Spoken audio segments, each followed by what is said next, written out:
Šiandien atsikėlėm ganėtinai anksti, po 6:20. Dabar nueisim papusryčiausim, o paskui keliausim toliau. Šiandienos planas yra pirmiausia aplankyti Didįjį kanjoną, tada užvažiuoti į Meteoro kraterį. Vakar norėjom jį aplankyti, tačiau buvo uždarytas, tai nenorim jo praleisti, todėl dar užvažiuosim iki jo. O po Meteoro kraterio važiuosim tiesiai į Antelopės kanjoną. Bet Antelopės kanjoną šiandien jau nebeaplankysim, turim rytoj ryte išsipirkę ekskursiją.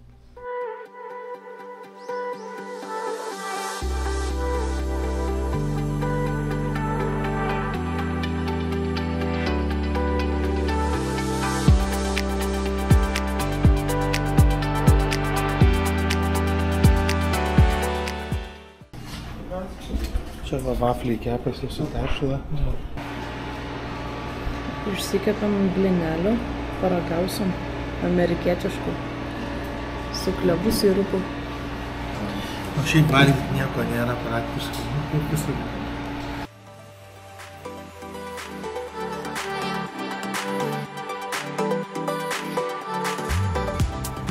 Dar vakar norėjau pasikrauti mašiną, čia va įsijungiau. Ir šiandien ryte radau ištrauktą rozetę užklijuotą.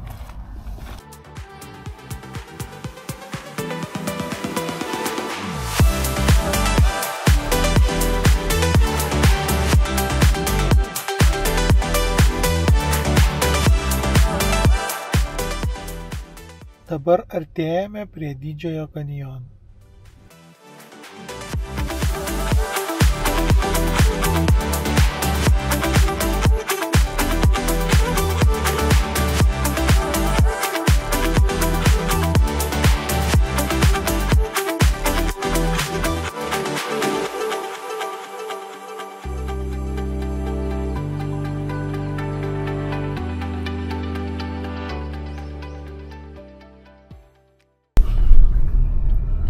Gavom Didžiojo kanjono žemėlapį. Pažiūrėsim, ką čia galima pamatyti. Kokio dydžio žemėlapis. Daug visko prirodyta. Mes esam iš tikrųjų pasirinkę pravažiuoti su automobiliu trasą kažkokią, tai reikia šitam žemėlapį pabandyti ją surasti. Šiam kanjone reikia saugotis skorpionų ir gyvatėlių. Čia yra barškuolis. Ir kaktus. Kaktusų nėra.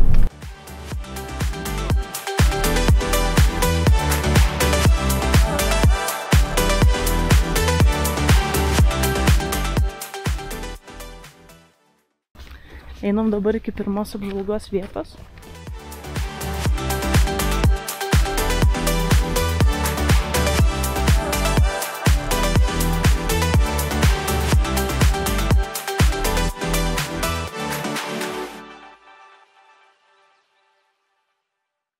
Didysis kanjonas tai stačių šlaitų tarpeklis Arizonos valstijoje.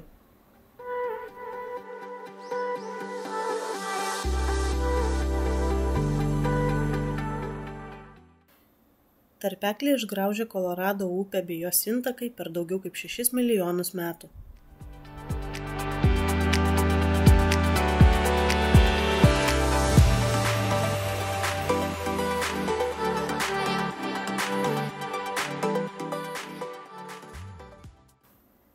Kanjonas yra maždaug 2 km gylio, jo ilgis siekia 446 km, o plotis kinta nuo 6 iki 29 km.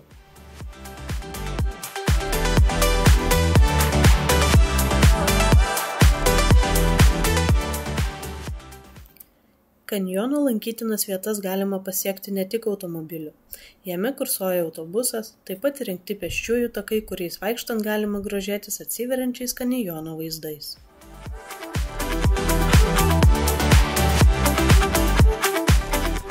Šiek tiek prasivaikščiojom kelis kilometrus, bet reikia eiti link mašinos. Dar pravažiuosim pro kelias sustojimo vietas kažkokias. Kažkur maršrutas turėtų mūsų tęstis apie vieną pusę, man atrodo, 24 km. Tai ten irgi turėtų būti daug apžvalgos aikštelių.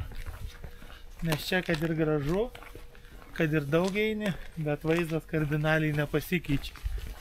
Tai tiesiog reiks pravažiuoti ir biški vaizdai bent pasikeisti. Bet vaikščioti tai pasaka. Ir oras labai geras.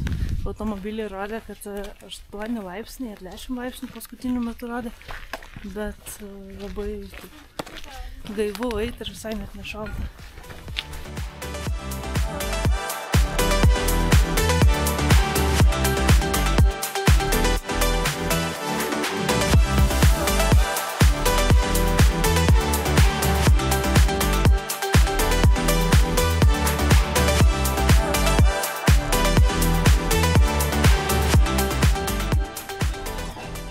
Paragausiu Grand Canyono vandens.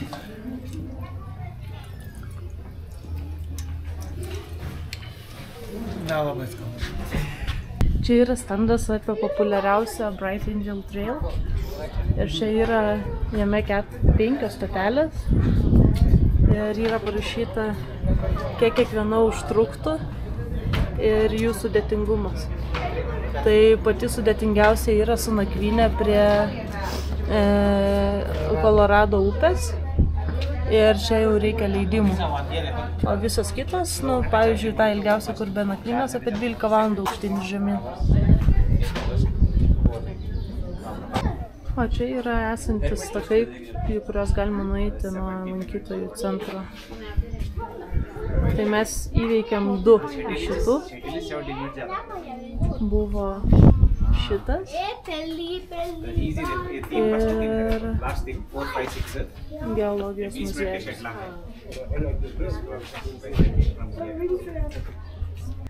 Atvažiavome pirmą sustojimo tašką. Šiek tiek iš kitos pusės matosi.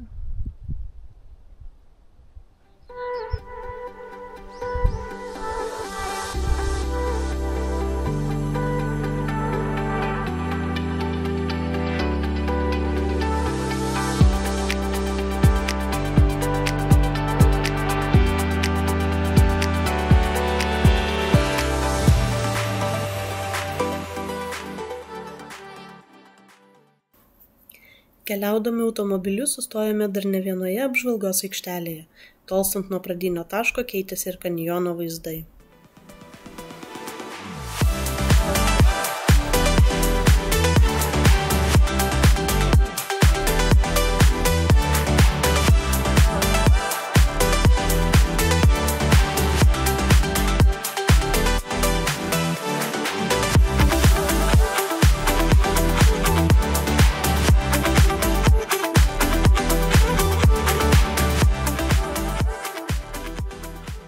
Žiūrėk, ten nuvarysim ant šito.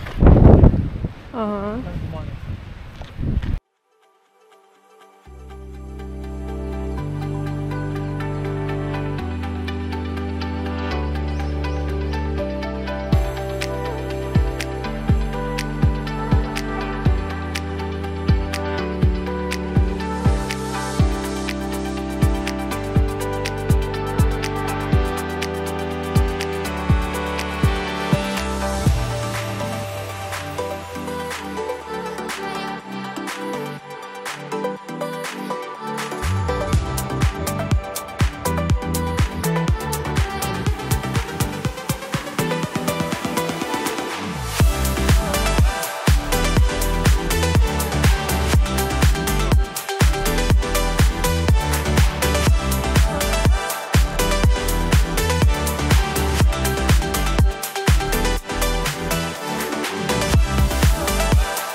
Vakar nespėjom pasižiūrėti kraterio, kuris dirba iki 5, tai teko šiandien po Grand Canyoną užsukti.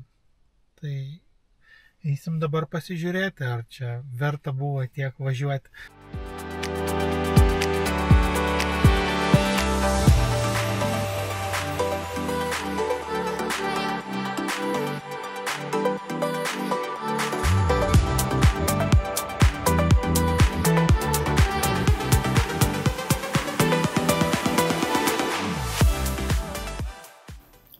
Besilankydami krateryje sudalyvavome ir ekskursijoje.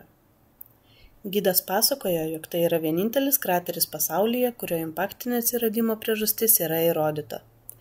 Spėjama, jog krateris atsirado maždaug prieš 50 000 metų. Meteoritas, dėl kurio šis krateris atsirado, svėrė 100 000 tonų, o jo diametras buvo 30 metrų. Apskaičiuota, jog meteoritas į Žemę rėžėsi krisdamas 30 km per sekundę greičiu.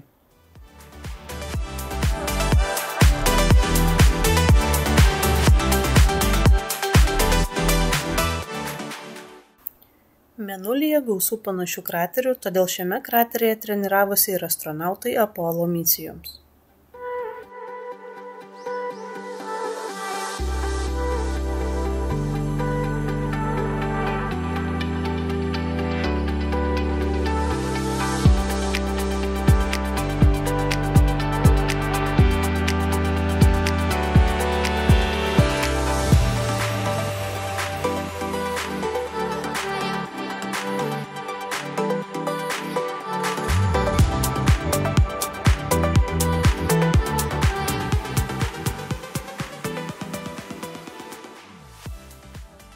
Čia yra tikras asteroido gabalas, kurį rado apačioj, tiksliau iškasė iš Žemės, nes po smūgio jis išsidalino į mažesnes dalis ir pažiro po žemę.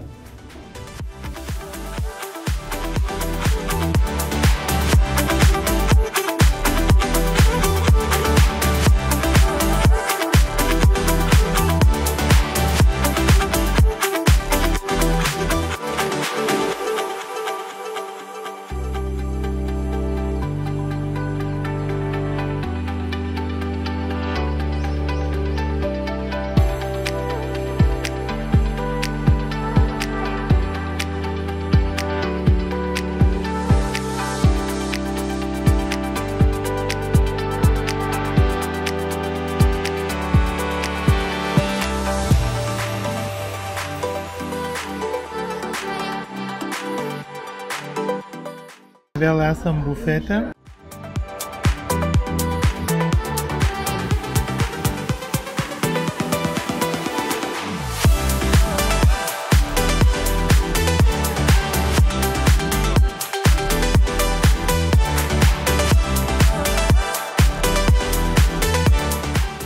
Tai aš pasiėmiau vištienos 3 rūšių ir sriubos.